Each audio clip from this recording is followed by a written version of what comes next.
Rice mill యాజమాన్యాలు రైతులకు ప్రభుత్వానికి మధ్య వారధిగా ఉండాలని మంత్రి నాదెండ్ల మనోహర్ సూచించారు. నెల్లూరు జిల్లా తోటపల్లి గూడూరు మండలం పేడూరులో వరి పంటలను ఆయన పరిశీలించారు. రైతులతో మాట్లాడి పంట దిగుబడి అమ్మకాలపై ఆరా తీశారు.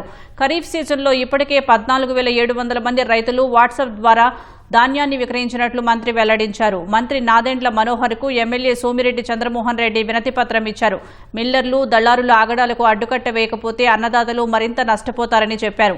ధాన్యం కొనుగోలు కేంద్రాల్లో గోతాలు అందుబాటులో ఉంచడంతో పాటు ట్రాక్టర్లకు జీపీఎస్ నిబంధన తొలగించాలని కోరారు. ద్వారా ఇవ్వండి, గోతం షార్టేజ్ లేకుండా మనం చూసుకోవాలి.